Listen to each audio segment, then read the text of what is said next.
This is Paul Catalina's Top 5 at 5:55. Brought to you by Champion Salon and Barber. Make your appointment now. 2 locations. Downtown Waco, just a stone's throw from here. And, of course, in Woodway. They do fantastic work. All right, top 5 coaches sweating after this weekend.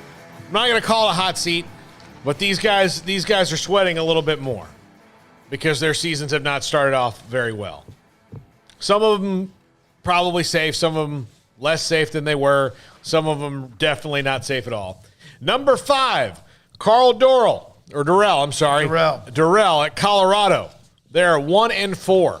And the second game of the season, went toe-to-toe with A&M, and that game was way better than a lot of people thought it was going to be and way tighter, but turns out both those teams aren't very good.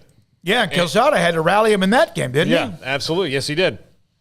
Yeah, Colorado a few years ago when they had Steven Montez, who was an El Paso kid at quarterback, and they had Lavisca Chenault. They had a lot of Texas flavor, actually, even their running backs. But, yeah, they've just kind of fallen off the map post-Montez. And, I haven't watched a lot of them. I did see some of that on Saturday, though. USC was hurting. They're wounded. They're there for the taking. And to their credit, the Trojans got a nice win. So good for interim head coach whose name escapes me right this moment, but also for Graham Harrell and company get that win. But, yeah, Colorado's in a bad way right now. Yeah. Number 4, Paul Chryst at Wisconsin. Can't get a quarterback. No. Graham Mertz is hurt now. He's in the hospital after getting run straight through by Michigan in the last play that he played in the game on Saturday. And not being able to recruit a quarterback is probably the number one thing that gets a coach fired. Jack Cohn was there. Of course, now he's off Notre Dame and getting benched there. So it wasn't even – so you lose a guy who is probably a little bit better than the guy that you had, and it's still not that good. So either way, you would probably not be in a great spot in Wisconsin. Paul Chryst has a lot of goodwill there, and they've had some good seasons under him, but it's starting not to look good right now at 1-4 for the Badgers. Yeah, 1-3 or 1-4. Yeah, 1-3, 0-2 in the conference at the bottom of the West, which is Iowa, dominant over everybody else who's a mess.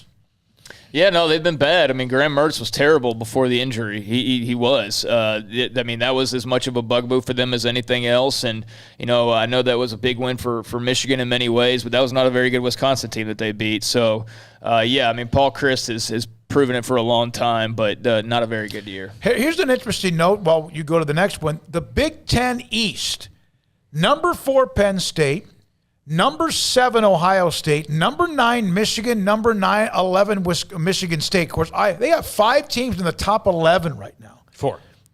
Top counting Iowa. I'm talking about the conference, the division does, but that's pretty salty right there, at least based on Michigan and Michigan State playing where they are right now. All right, let's go to number 3, Jeff Scott at USF.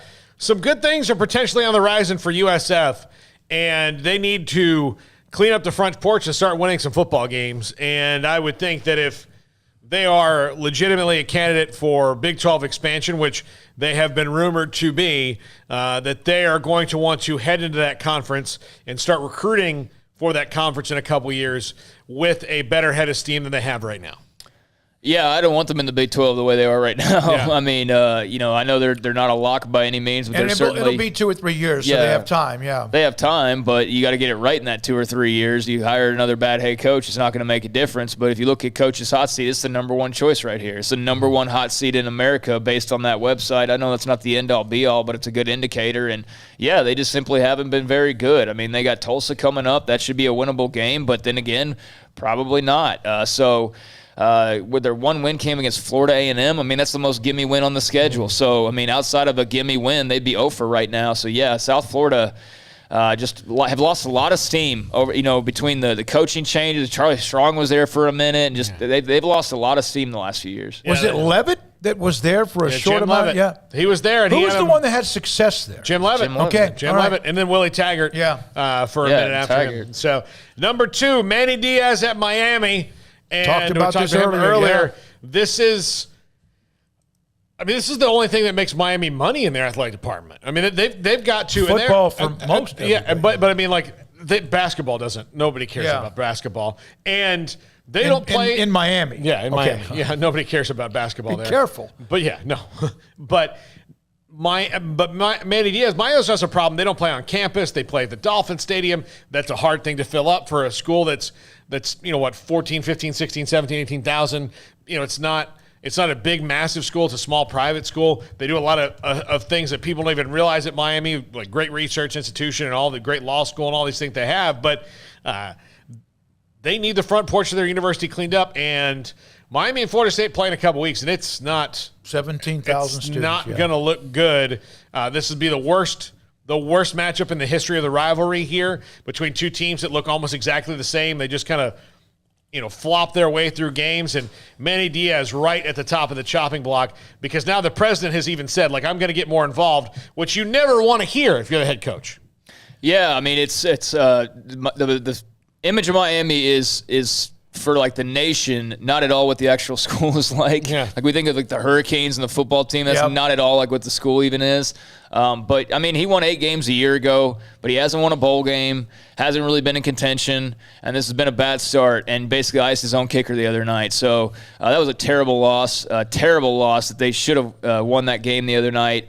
It's not very good right now. I don't know how much of a hot seat he's on really, but I don't have a lot of faith that he's going to be the one to get them back to the promised land. And AD changing there too, so always something to work at. Number 1, Dino Babers at Syracuse. I know they're 3-2 right now, but if you watch them, they're kind of all over the place, and they have been in his tenure. He's got some wins over Clemson. He's got some kind of random good wins here and there, but nothing consistent. And you lost the other day to an 0-4 team. I think his seat's gotten a little hotter too. Yeah, I agree. It seems like they've just kind of become neutral, and the loss to Florida State obviously didn't help him either. Yeah, but he's right there at the top of most likely firings at this point in time, I'd have to say. All right, one note about Cincinnati for you Bearcats fans, and we're going to go. This